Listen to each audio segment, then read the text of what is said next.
Hello and welcome to Calculus this fall at Milligan University. My name is Dr. Ian Lundholm, and I'm going to be your teacher if you're in Calculus 1 or in Calculus 3, multivariable calculus, this fall, because I'm the only math faculty at Milligan this semester. Hopefully that will change soon. But if I don't teach both of these classes at the same time, there are going to be 28 to 30 students who don't get calculus. And so we've needed to be creative in our approach to calculus to be two places in the same time.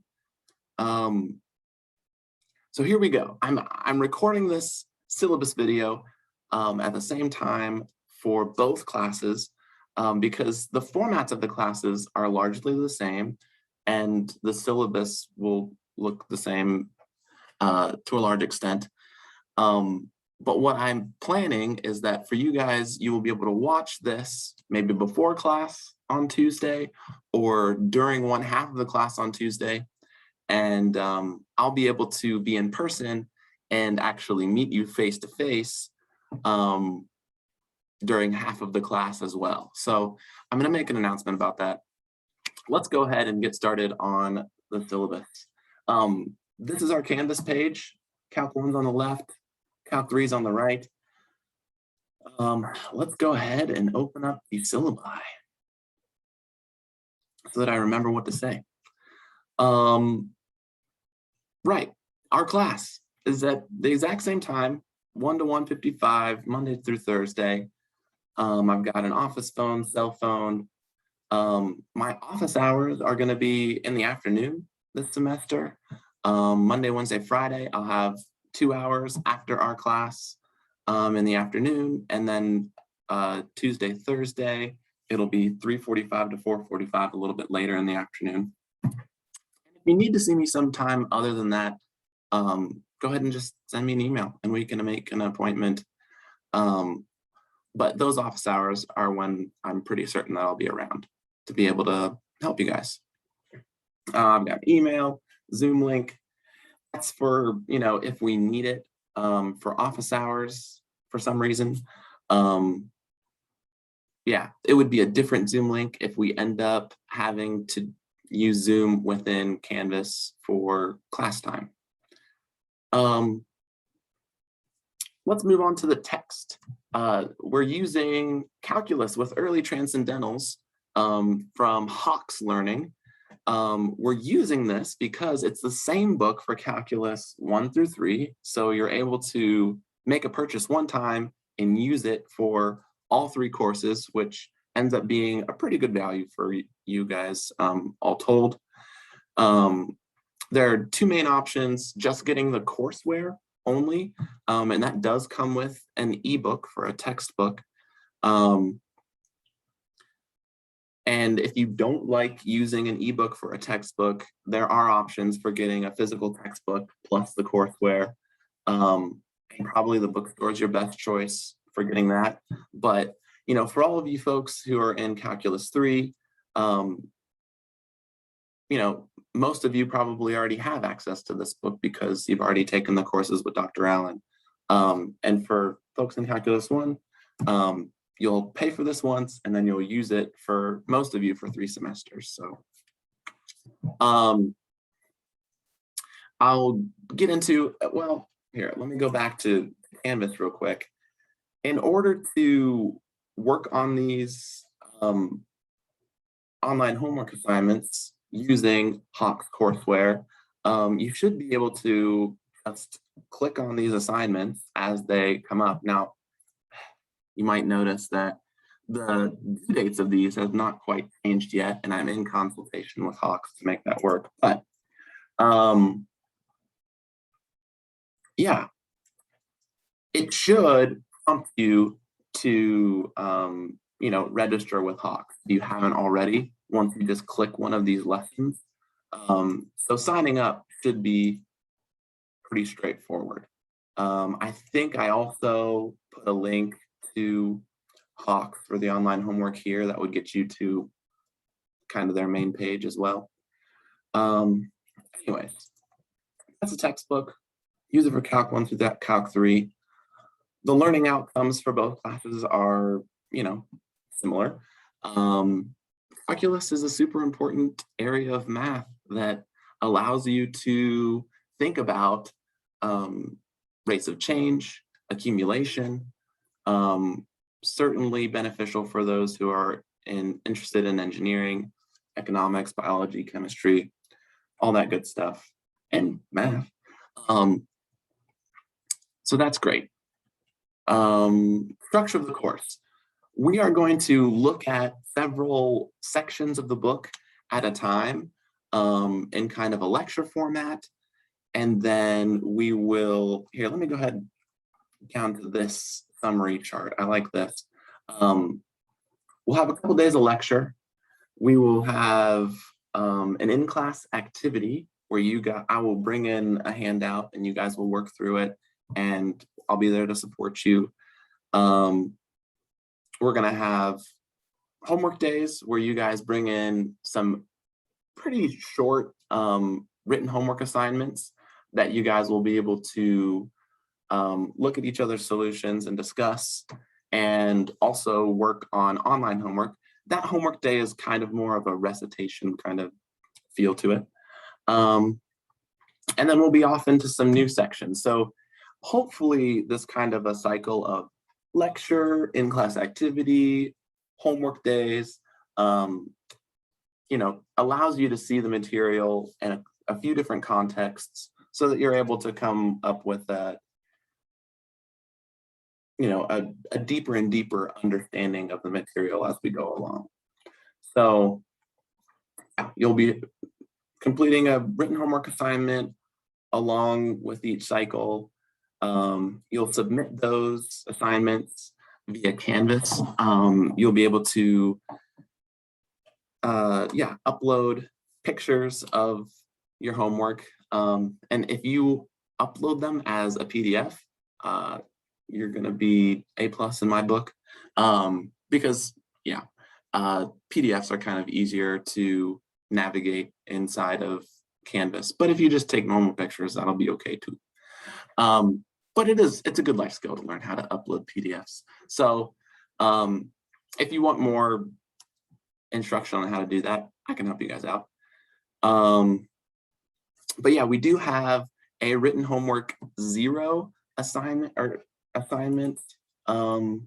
in both classes, I believe. Now, again, those are not quite right, but yeah, homework 0 here. These will just be little assignments where you like upload a picture of something that interests you just to get a feel for what it's like to upload an assignment to Canvas. Probably, the folks who are in Calc 3 have probably already done it before, but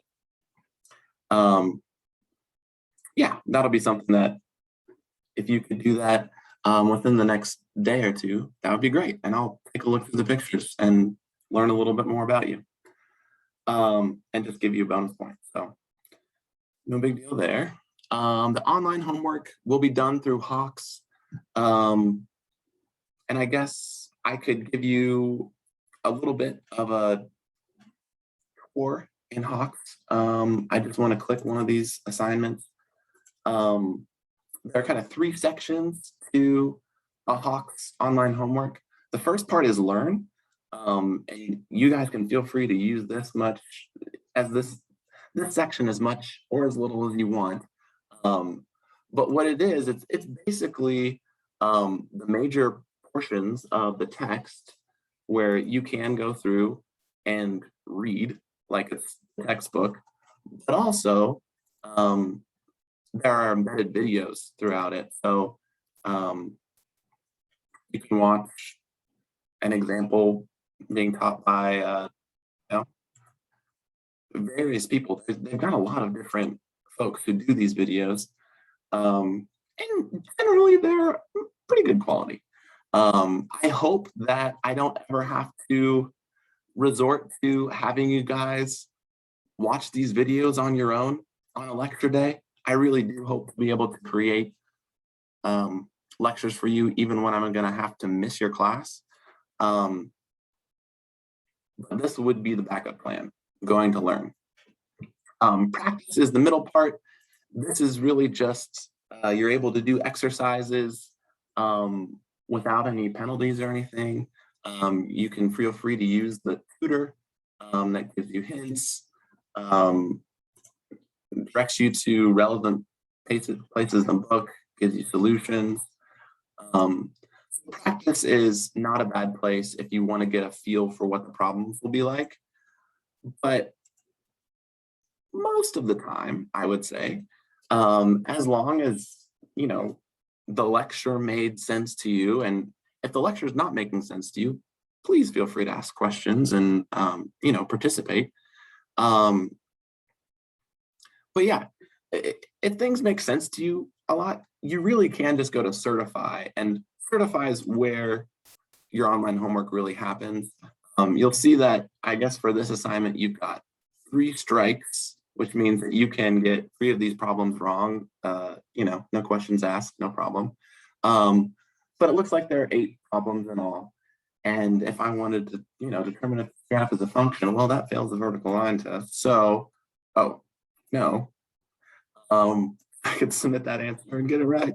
But yeah, if you really don't want to do a problem, I don't know. You can accept a strike and move on to another one. And you could even, you know, take time to look at the answers and that kind of stuff. But I give you those 3 strikes because it's not that I don't want you to learn everything. It's just that I understand that this is an online environment, and I don't want you to get stuck on something where you feel like you understand it quite a bit, but maybe the way that things are being entered, it's just not clicking. But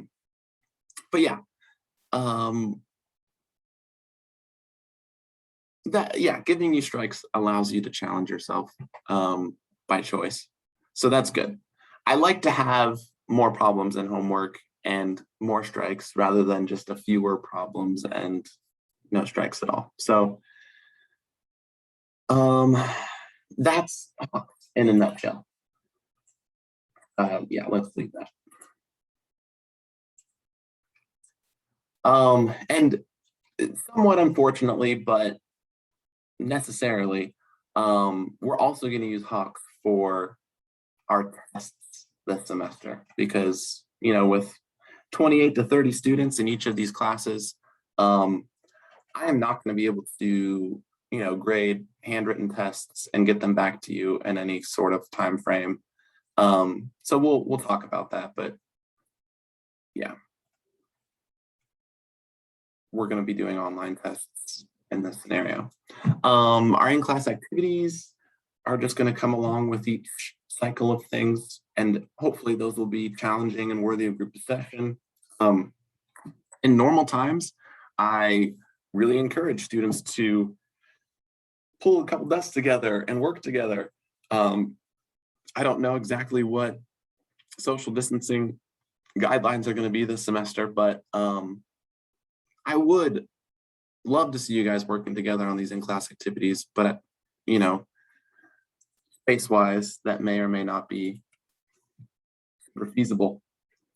Anyways, we're going to have 3 tests during the semester, and then we'll have a final comprehensive exam. The test during the semester will just be over the most recent material, but the final exam is over everything. So the course grade is made up of written homeworks, online homeworks, in-class activities, tests, and the final exams. These are weighted just a little bit different between courses so that both of them are roughly the same percentage in each case. It just so happens that there are more individual topics that we cover in Calculus 1 because those topics are a bit easier and we're able to move through them more quickly. And then once we get to Calculus 3, we need to spend more time on some things because they're pretty difficult. Yeah, that's the course grade. Keep going. Getting to the instructor scheduling part. So I've said that I'm going to need to alternate between classes, but we also have a wonderful junior math major named Allie Johnson, who's going to be a TA, our teaching assistant in this class, and she will be in the room opposite of wherever I am on Monday through Thursday. And she's taken calculus with me, so she should know a decent bit of this, but you guys will all understand. If I don't know, there are any difficulties there, and I hope you understand if there's any difficulties that I have as I'm teaching. But yeah, she's going to be great. She's a math education person, and so I'm sure that she'll do her very best to help you guys out. So yeah, on days when I'm not there and it's a lecture day, I'll try to have a recorded lecture. And for homework days and activity days, Allie being there should feel pretty normal to when I would be there. She'll be around to help facilitate things and help you as you go along. So yeah, classroom behavior and attendance, really a classroom as a community. I would appreciate if you just conduct yourselves with consideration and respect for other people. I haven't had classroom conduct be too much of an issue. If it does become an issue, especially if it's Allie in the room rather than me, that would be bad. But yeah, moving on to office hours. I've said it up at the top that I have office hours weekly, every day of the week, in the afternoons. Please let me know if you'd like to get some help up here. I'd be happy to. We'll also have math TAs, or well, tutors, who would be willing to meet with you. So that can happen as well. And I'll get you guys information about the times when they'll be scheduling their tutoring hours soon, once we figure that all out. Accommodations. We are happy to provide academic accommodations for students with disabilities. Please just, let us know. Jason Ox is now in charge of, that. So he's your main contact. But yeah, I will be happy to work with you to make sure that everything's accommodated. Academic integrity, especially with the fact that we have to do a lot of this stuff online this semester. I will strongly encourage you to act with academic integrity and honor as we go through this class. It is very true that you get out of these courses what you put in. So yeah, I encourage you to do your own work, and along the way, assess your own understanding and be honest with yourself when you do or do not understand, the topics that we're working with. Honestly, I try to set up my courses so that, the pressure to cheat should be minimal. I feel like I try to provide a lot of support for students who, could be struggling. But if there is a scenario where, I see that students are misrepresenting other students' work as their own, if there is an academic integrity kind of violation, it is one of my least favorite things to deal with. I have had to deal with it here at Milligan before, and it is not fun at all. So if you guys could save that, save me from that for this semester. This semester is going to be crazy enough already. Please, please, please, please, just come to class to learn. All right. Anyways, final thing down at the bottom of the syllabus is a tentative class schedule. Yeah, I have it so that I will be in Calc 3 on Monday and Wednesday, and Calc 1 on Tuesday and Thursday, and Allie will be in the opposite. And this will be how things go, hopefully. These things could change, depending. I don't think we're going to encounter any snow days or anything, but yeah, we'll see what happens.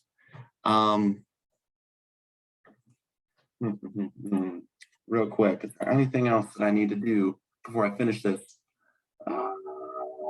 I've got some links here on the Canvas page. You can feel free to explore. And I will see you guys in class to meet you in person and to learn your names and all that good stuff. All right, so have a good day. Let me know if you have any questions. Bye.